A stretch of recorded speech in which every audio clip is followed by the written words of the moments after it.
Quick spoiler warning, we're diving deep into the Upside Down here with some major spoilers about Stranger Things Season 3. Every season of Stranger Things ends with an emotional bang. From Eleven disappearing in the Upside Down and Will throwing up slug creatures in Season 1, to Season 2's ominous presence of the Mind Flayer looking over the school dance. Well, it seems like Season 3 has topped them all with a major character disappearance, a big move, and the first ever mid-credits scene on the show. But what does it mean, and is Hopper actually still alive? Let's break everything down for you here, explaining exactly what could have happened and the secret phone number you can call for clues. After a huge battle against the Mind Flayer and some suspicious Russians, things seem to go back to normal in Hawkins, Indiana at the end of Stranger Things, except there's one major role to fill: the town's police chief. After getting trapped between the giant machine used to open the portal and the Upside Down, Hopper had no choice but to sacrifice himself as Joyce turned the keys that would implode the machine and close the gate. While it's easy to assume Hopper was turned into a pile of ashes, the scenes which followed his supposed death indicates it's anything but that. Not only was Hopper's supposed death kept off screen, but there are several clues to indicate he somehow survived and will be back for Stranger Things Season 4. One of the major clues came from the mid-credits scene of the show. Netflix is not known for putting in mid- or post-credit scenes, mostly because of the binge-watching formula where viewers can access more episodes or different shows with just a click of a button. Well, the Duffer Brothers decided to mix things up this time around, and the mid-credit scene gives us all a lot of hope as we eagerly anticipate a fourth season of the show. In the scene, we travel back to Russia and inside an apparent prison. As two guards travel through the prison grounds, one goes to open a cell, but the other stops him directly, saying, "No, not the American." Yep, the American. It has to be Hopper, right? He was last seen in the secret Russian underground labs, and it just so happens that there's an American stowed away in a Russian cell? Seems fishy to us. While there are some other people to consider in the cell, and we'll get to those soon, a lot of evidence points to Hopper being trapped in Russia and a few possible ways of how he got there. In the final moments before Joyce turned the keys and blew up the machine, Hopper had a couple of options. He could have just stood there and let the explosion kill him, or looked for a way to escape. With doors blocked off, there was a big one opening inside the gate of the Upside Down. When the machine does explode, Hopper is no longer standing in the position he was. So we have to assume he went into the Upside Down. He's been there before, so he's a little familiar with the territory and threats that linger inside. So once inside the Upside Down, Hopper needs to find a way out, and Russia may have been his only option. According to Dr. Alexei, Russia chose Hawkins as its research station because the gates to the Upside Down had been opened before. But after doing some research, maybe they figured out a way to access the area in their homeland. This would make sense too, because after the events of the Starcourt Mall, the show flashes forward 3 months, giving Russia plenty of time to open their own gateway, and plenty of time for Hopper to make his travels through the Upside Down. Once a new gate opened, Hopper may have been captured by the Russian research team, along with some monsters. Not to mention, the mid-credit scenes in Stranger Things Season 3 showcases the location of Kamchatka, Russia as a snowy and icy tundra. Unless it was located atop a mountain, the area follows the typical 4-season pattern of the Northern Hemisphere. The earliest signs of snow wouldn't be until November and get heaviest in January and February. This means that while the final scenes with the Byers family and Eleven moving away were in the month of October, the scenes in Russia could have taken place weeks or months after. This is plenty of time for Hopper to either escape back into Hawkins only to get caught by Russians or somehow get transported through a gate opened in Kamchatka. And it all lines up with the Season 4 tease of taking place at Thanksgiving after following Christmas, Halloween, and 4th of July in the first 3 seasons. Another clue to Russia accessing their own opening and figuring out the key to entering the Upside Down?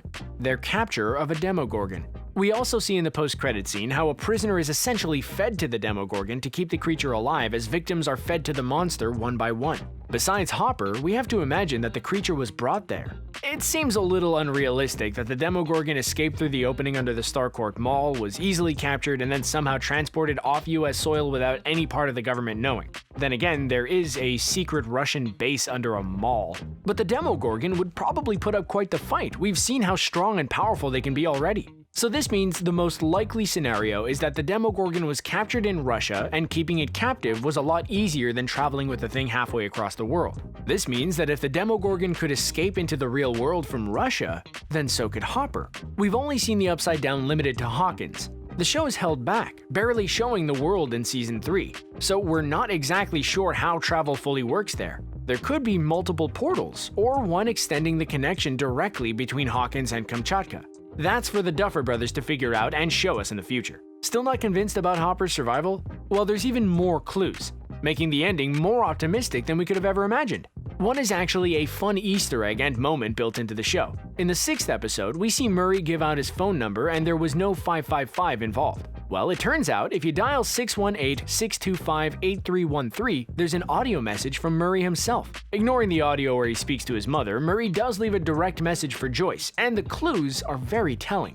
Speaking directly to her, Murray says, "I've been trying to reach you. I have an update. It's about, well, it's probably best if we speak in person. It's not good or bad, but it's something." The "it's about" part fades away, but who else could it be other than Hopper? He's the one character connected between the two apart from Jonathan, and the line about not being good or bad makes sense as well. Hopper may be alive, but he's captured by Russians. Not exactly something to be hopeful about. And from indications about Murray's past, he sure does know a lot about Russians. In Season 2, he goes on about Russian conspiracies, and in Season 3, we learn he's fully fluent in the language. So, piece this all together, and Murray may have learned about Hopper's exact location or just a general American who's been captured in Kamchatka that he assumes is Hopper. And then there's the whole theme of open doors. On the show, Hopper made it clear to Eleven that he wanted her to keep the door open 3 inches when having Mike over. The point was emphasized a lot through the series and in one of the closing voiceover lines from Hopper's emotional letter. Not only could that have been some fatherly advice and guidelines, but it could refer to the portal to the Upside Down. We may see the ultimate form of irony when the gate is open just enough for Hopper to slip through and make his escape before his demise. And all it took was 3 inches. Outside the realm of the show and characters, there's also interviews with the cast and crew themselves. In an interview with Slash Film, a reporter didn't hold anything back and asked him directly, "Is that Hopper behind the prison door?" Hopper answered with a simple yes, which could confirm all of our hopes that the Hawkins chief of police is alive and well. But don't expect a big reunion at the beginning of Season 4 either. The Duffer Brothers are notorious for dragging these things out. Eleven and Mike didn't reunite in Season 2 of the show until the very end of Episode 8, just 1 episode before the finale. In Season 3, Dustin was separated from his friends for a majority of the season, as was Hopper and Eleven. So as the journey continues, we may see a lot of Hopper's time in Russia before he finds a way back to Hawkins. Of course, a return to Hawkins would come with some major issues. In the most likely scenario, there's a new police chief in town, someone who'll butt heads with Hopper now that he's lost his post and leadership position. His cabin's been destroyed, Joyce moved out of town, and there are likely some other major changes in leadership. Basically, the town he lived in is completely different than it once was. While seeing Hopper back again would be great, what if all our assumptions are wrong? What if Hopper isn't the American trapped in the cell? Who else could it be? One of the lead contenders is Dr. Brenner. After Eleven found out he may still be alive in Season 2 of the show, there was no follow-up for Season 3. So maybe he's just been trapped in a Russian prison this whole time. It makes sense, too. Dr. Brenner was the lead researcher who discovered the Upside Down underneath Hawkins' labs. So you can imagine the Russians would want to get as much information from him as possible. Using Brenner, maybe this was the way they opened the gate and Hopper escaped or the Demogorgon was caught. The American could also be a whole new character we've never met before. While this would be the most disappointing option, any alternative to Hopper doesn't mean Hopper has perished either. The swerve could mean there's 2 Americans in the jail, or Hopper is trapped in the Upside Down with the Hawkins kids needed for his rescue. The whole rescue in the Upside Down could become even more complicated than we imagined due to Eleven losing her abilities at the end of the season.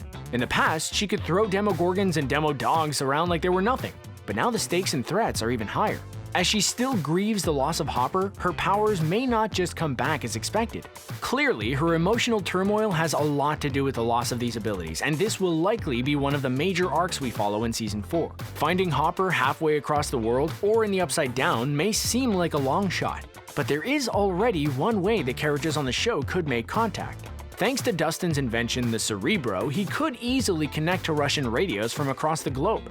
With the help of Murray, we may get to hear some translations which have to do with the American they've imprisoned. Some radio details may even confirm the presence of a Demogorgon. After the large radio device proved to be so pivotal in Season 3, we can see it making a comeback to prove that there is some hope for Hopper's survival. Staying out of the Upside Down for a majority of Season 3 left a lot of options for Season 4. We haven't explored the area a lot and could journey down there often in the next season. This will give the characters a chance to take on the Mind Flayer on its home turf. along with coming across all types of other creatures along the way. Setting Hopper up as an end goal gives a lot of the characters motivation to enter the dangerous world, and Will may finally want to defeat the Mind Flayer and end his connection to the Upside Down for good. At the end of the day, keeping Hopper alive doesn't take away from the emotional journey at the end of the show. Eleven is still going through a major loss, and Hopper's arc to becoming a better parent to her still goes on. Having them reconnect just enforces the changes these characters will go through and how these changes impact their lives in the future.